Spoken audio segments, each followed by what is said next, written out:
The Tale of Tom Kitten by Beatrix Potter. Read by Tim. Once upon a time there were 3 little kittens, and their names were Mittens, Tom Kitten, and Moppet. They had dear little fur coats of their own, and they tumbled about the doorstep and played in the dust. But one day their mother, Mrs. Tabitha Twitchit, expected friends to tea, so she fetched the kittens indoors to wash and dress them before the fine company arrived. First she scrubbed their faces. This one is Moppet. Then she brushed their fur. This one is Mittens. Then she combed their tails and whiskers. This is Tom Kitten. Tom was very naughty and he scratched. Mrs. Tabitha dressed Moppet and Mittens in clean pinafores and tuckers, and then she took all sorts of elegant and comfortable clothes out of a chest of drawers in order to dress up her son, Thomas. Tom Kitten was very fat, and he had grown. Several buttons burst off. His mother sewed them on again.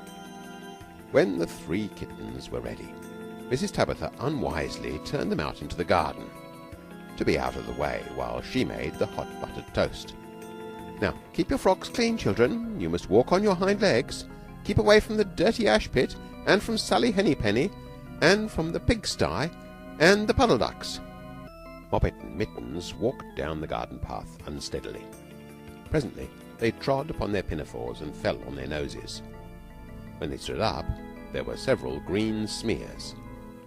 "Let's climb up the rockery and sit on the garden wall," said Moppet.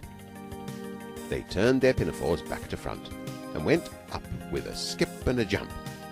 Moppet's white tucker fell down into the road. Tom Kitten was quite unable to jump when walking upon his hind legs in trousers. He came up the rockery by degrees, breaking the ferns and shedding buttons right and left. He was all in pieces when he reached the top of the wall. Moppet and Mittens tried to pull him together. His hat fell off, and the rest of his buttons burst. While they were in difficulties, there was a pit-pat-paddle-pat, and the 3 puddle ducks came along the hard, high road, marching one behind the other, and doing the goose step. Pit-pat-paddle-pat, pit-pat-waddle-pat. They stopped and stood in a row and stared up at the kittens. They had very small eyes and looked surprised. Then the 2 duck birds, Rebecca and Jemima Puddle Duck, picked up the hat and tucker and put them on. Mittens laughed so that she fell off the wall. Moppet and Tom descended after her. The pinafores and all the rest of Tom's clothes came off on the way down. "Come, Mr. Drake Puddle Duck," said Moppet. "Come and help us dress him.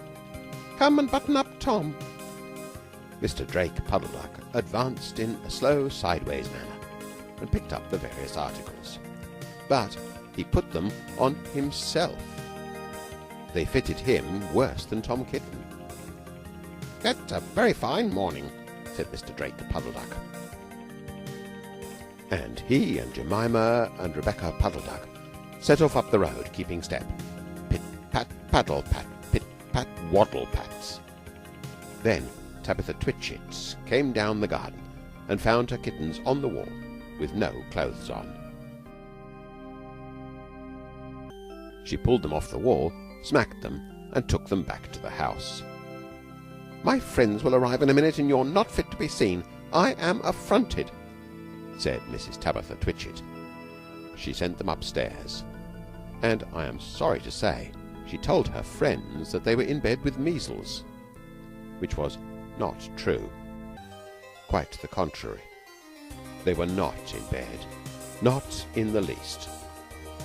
Somehow there were very extraordinary noises overhead, which disturbed the dignity and repose of the tea party.